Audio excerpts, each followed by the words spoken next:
Hello, you're watching my YouTube channel. I'm your host, kamranarshad. Today, I've invited a guest to my vlog, and I'm going to discuss her life, her visions, her goals, and most importantly, her feet. And today, we are delighted that we have Mary Hosry with us. So, welcome to today's interview. We have the pleasure of sitting down with a versatile professional who wears many hats in the media industry. Can you please introduce yourself and tell us about your roles as a journalist, content creator, and a translator? Yes, Mary, over to you. Okay. Hi, Kamran. How are you? I'm And great. thanks Thanks for for hosting asking. me. Thanks for the host. And I'm Mary Hosry from Lebanon. I'm a journalist and a translator. I'm also a digital creator. So this is the field I'm working in. Mary, how do you manage all the things? Uh, Being a female, actually, we can understand if a female, you have to see a lot of things, you have to manage a lot of stuff, like you have to do homework, you have to go to the job and take all the responsibilities. So you are a human being, right? So how do you manage all the things? yes, not a robot. Yeah. Uh, it's challenging, but it's more about managing the time. So time management is essential, and when you have to do some tasks, you should like know when it can be done and how long it will take. You can't like pressure yourself and put some pressure on yourself, and by that you can organize how you should do the work and have all the other activities you are responsible of also. And this is it takes time, and sometimes it doesn't work, honestly. Sometimes it doesn't work, so you will have things out of control, but you will manage at the end. That's great. But Mary, you have told about the time management. So definitely I want to know about time management, what time management is actually in this society. We have seen a lot of people who doesn't care about the time. They got late if they are going to office, they got late if they are going to wedding, they got late if they are going to any other occasion. So what is time management? You definitely need to tell us about what is your opinion on it and how can a person to be consistent in the life. Yes, going to the office, it will be very tough for some people because you are, how we can say, you have this time only at the office, so you will feel like you can't do anything else. So for me, I work remotely. So I decided I'm not going back to any office unless it will be like something I can manage or something it's very easy. But for now, I'm working remotely, and this will help me to organize my day. Like if I want, I have some tasks that should be provided on this day. I will provide them first, and then I will go to do all the other like homework or something, to go shopping or getting stuff for the house or anything else I have to do or finishing some studies. So it's more about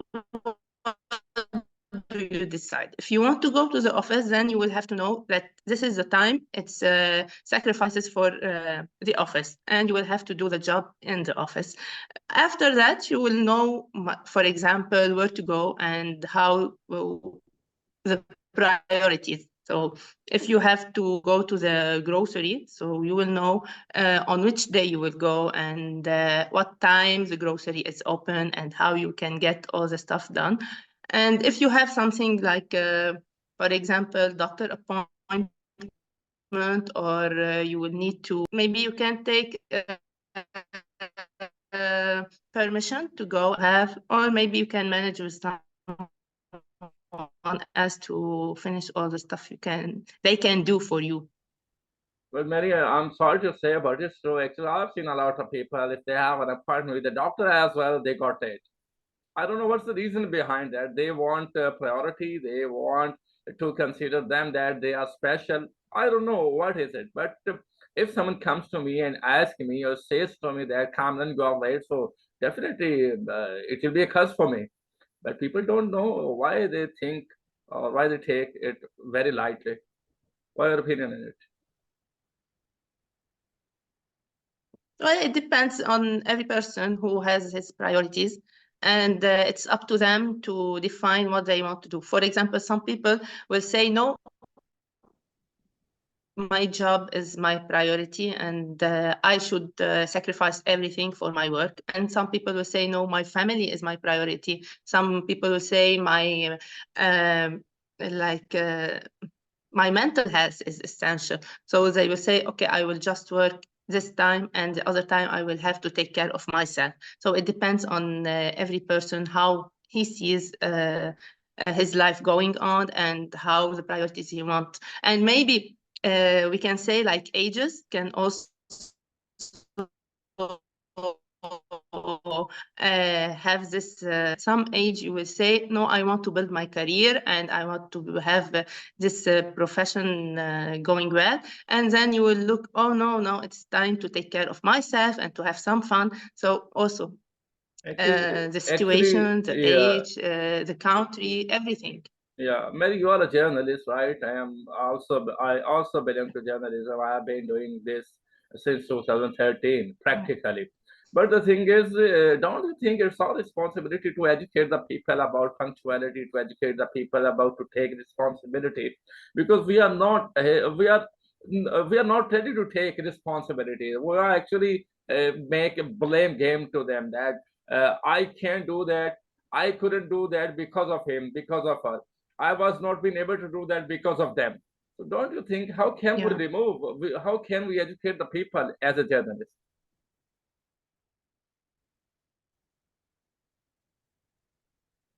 Not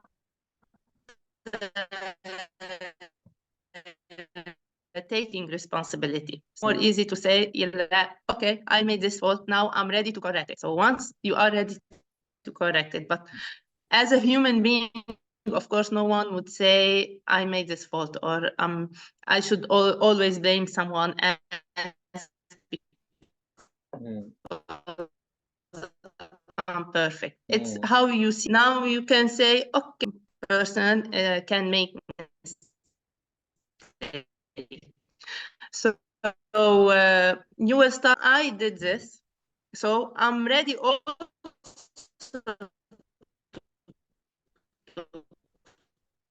to correct it. It's not like I'm start by having this confidence in yourself. When you have the confidence, I made this and I can correct it, people will trust you again. But if you say, okay, it's my mistake, now let me see how I can just run away from the punishment. It's not a punishment at the end because everyone can make any mistake. So this is what it will be. Okay, this person couldn't allow me to take, for example, this paper, or as they didn't give me the phone to make the call. So it's about running away from the responsibility. But having confidence, like you can correct things, is the first step you can do to stop blaming others for our own mistakes. Okay, we need to educate people, right? The context I've observed in your discussion, we need to educate them. It takes time. It takes time. Okay, Mary, let's move on. Let's move on about it takes time. Yeah, okay, go ahead.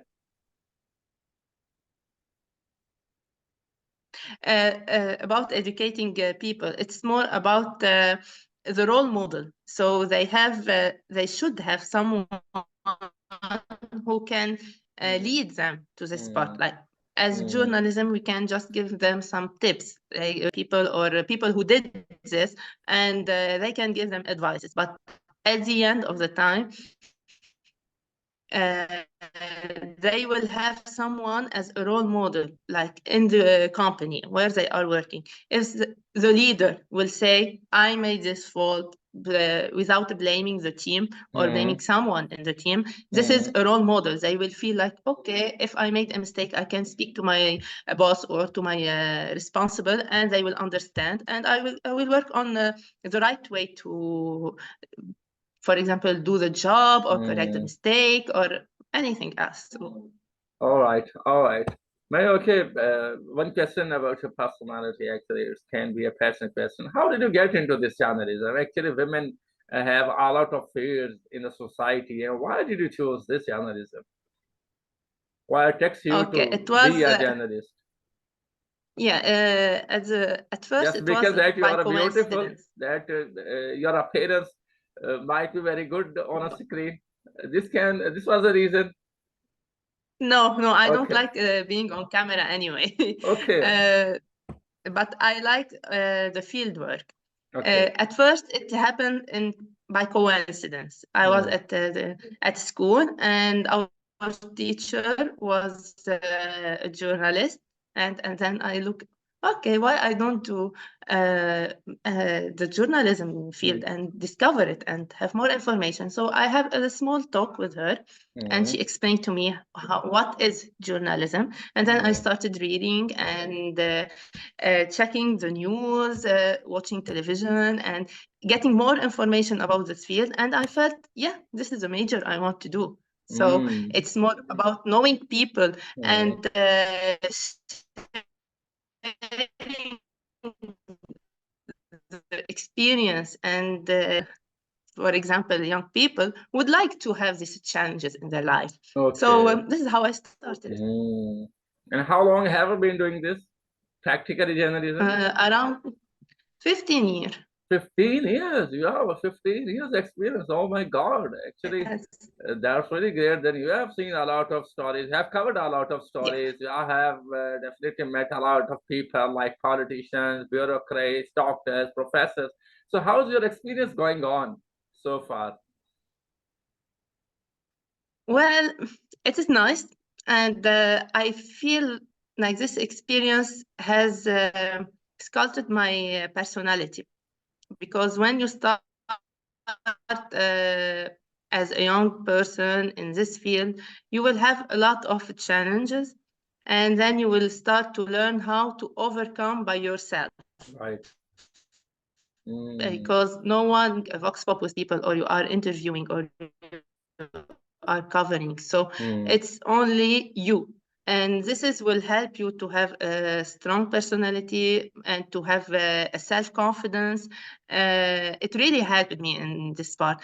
Then I can say now my experience, it's not only about the traditional journalism, because with the digital media now, we have to keep learning. So it's also a journey. So you will have to keep learning, participating in some workshop or trainings, having more information about how it is going on this field, not only locally, but also internationally, because it's a very wild sector, if you want to say. And now with the open source, it's becoming more challenging. Well enough, Mary. Okay, what inspired you to pursue a career in journalism and translation specific? Can you share a memorable experience from your work as a journalist or translator? How do you define translator? I guess in translation or journalism? Translation, actually. Well, translation is not my field exact, from around the world and in different languages. Okay, how many languages you will feel like you need how many languages do you speak? three Three. languages. Which one? Can you share? English, Arabic, French, and Arabic. Oh wow! Actually, Yes, Arabic. Arabic as well. Okay, go ahead. You were telling us about Yes. translation. Yes, so translation is not my field anyway, but when you are working as a journalist, you will deal with a lot of information coming from all around the world. And that's how I found myself translating some information, because sometimes you will get the information, how we can say, misleading or not correctly translated. So you will have to find out the original information, and you will need to work on this.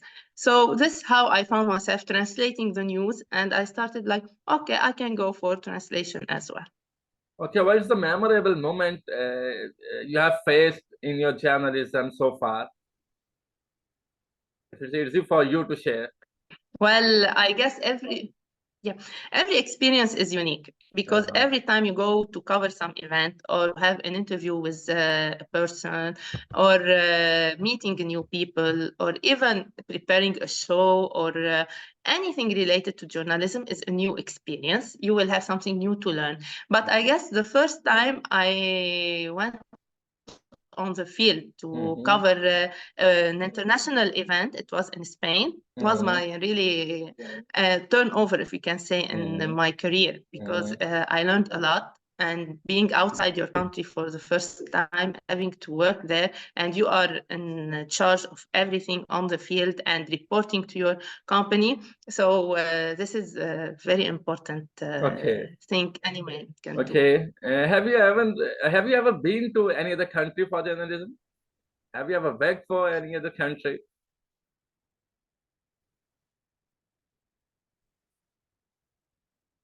Can you hear me? Hello. Covering. Hello. I can hear you. Okay. Okay, can you please repeat the question? Actually, I was asking from your side, have you ever been to any other country for journalism, and how's your experience there? And tell us about which country did you visit for journalism? I usually work in Lebanon, but sometimes you have to cover events outside. For example, I went to Spain, I went to Italy, I went to Greece. So it's different. Then why didn't you come to Pakistan for journalism? Sorry? Why didn't you come to Pakistan? I don't know. I don't know really. Okay. Do you have any plan Maybe to come to Pakistan? What do you know about Pakistan and Pakistani politics? Do you know anything? Yeah. Sometimes we cover some news, like war and political issues, but also because I worked as a fashion editor, so I have more curiosity about the traditions and culture there. So also I want to do some research and read more about it. So do you know any other personality in Pakistan, the Prime Minister of Pakistan? Anyone, do you know anyone, any name of Pakistani politician? Oh, which one? Not really, because I left the political field like do you know about a few years ago, and now I'm working. Did you ever hear about the name of Benazir Bhutto, Imran Khan, or Nawaz Sharif?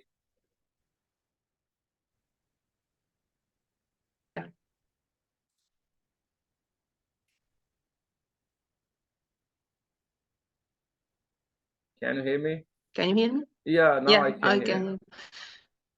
Okay. Yes, we used to cover some news about those people, and I guess they played a very important role in Pakistan. And it's more like when I used to work in the political field, but now I'm a little bit far away from this part. I'm working as a digital. That's great. Okay, let's go ahead. In your opinion, what role does journalism play in shaping public opinion, especially in an era of fast-paced information dissemination? Yeah. Well, the journalism field is very important, and in some countries, it is the main leading of public opinion. But what is more important is not about sharing information, it's about giving the right information. And now we have information and open sources. So it becomes more important for journalism to provide the correct information. All the fake news they are getting. So building credibility and gaining the trust of the public opinion is more essential. And that's how it can influence them, by giving them the right information, not being, for example, if we can talk about the companies or the media companies who are following a political party or political man, they are more about giving maybe the right information, but as they see it. So this is, they are shaping the public opinion. But our role is to give them the right information and letting them choose. It is their freedom, and we have to, how we can say it, protect the freedom of people, because they have the right to choose, and they have the right to know all the information, and it's up to them. We can't like just go and tell them, go here, do that. All right. But that's how I see journalism. Okay. Okay, Maya, what are some of the challenges you face as a journalist and translator, and how do you overcome them? Yeah. First, as a journalist, I guess the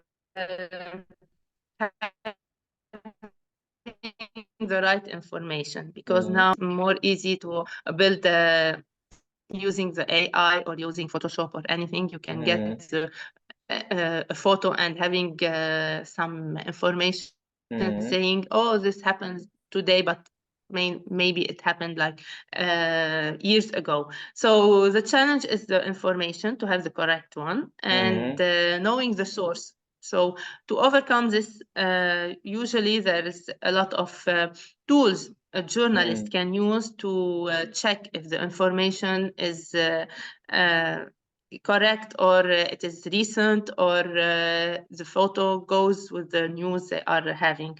Plus, it takes time to do the research. Some journalists or So what some tools do media you company. use for research, like social media, a newspaper, magazines, or AI? No, not AI. I don't think AI is the best way to check the news. Yeah. But you can do a small search. For example, for photos, you have Google Lens, which will give you the photos and the date and when it was issued, or if it is fake or not. Do For you use information, ChatGPT for information? ChatGPT.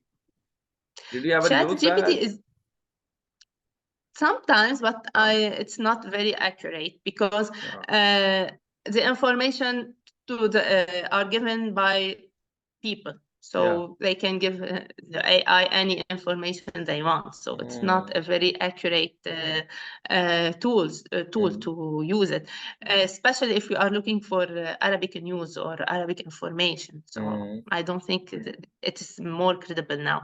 But we have some companies who are in charge of checking all this news, and we can just send them this information and ask them, can you please check if it's recent, or it is correct, or anything, and they will get back to us.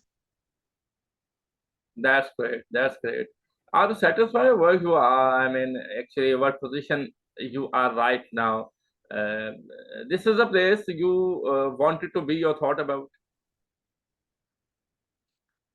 Now I'm working on in the digital part of journalism, because what we can see now, it's that traditional journalism is a little bit down now, and having the social media and having the citizen people who want to cover everything and sending the news, it's also becoming more and more important, and it's easier for people, and it's faster, so they can get the news. But in the digital field also, who is impacting the journalism, the traditional journalism, you have to keep learning. And if you don't follow up on the updates of this digital media, you will feel like you are missing something. So I choose to work on the digital media, like, for example, creating small news, breaking news, captions for videos, having some reels regarding different issues, different events. Maybe also now, the entertainment is more appealing for the people, and it's more catchy. They want to see what's going on, what is new. So I choose this part. That's great. Okay, how much time do you spend with social media? Oh, can say around 10, 12 hours per 10, day, 12 hours? maybe. Then how do Yeah. you manage all the stuff like your family, your kids, your husband?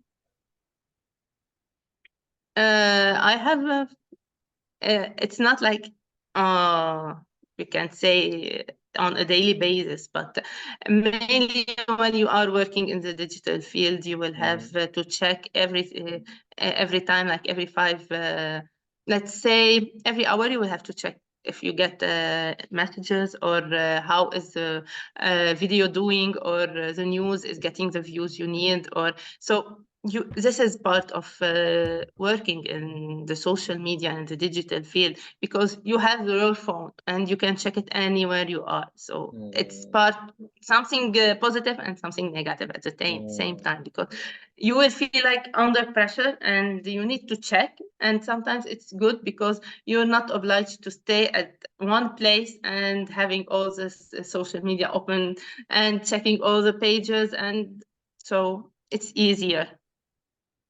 Thank you so much joining us today. It was wonderful having you here and Thank learning you. from your experiences. Before we wrap up, is there anything you would like to share with us, with our audience, or message you would like to leave them with? Just to check the information they are getting and make sure it is from a credible source and not just any fake news. They shouldn't believe anything they see on social media. Thank you so much again, Thank Mary you. Hosry. You are with us, and I've learned a lot of new things in journalism field and in life as well. Thank you once again. Thank you. Take Thank you so care. much. Goodbye. You Have a nice too. day. Bye. You too. Bye.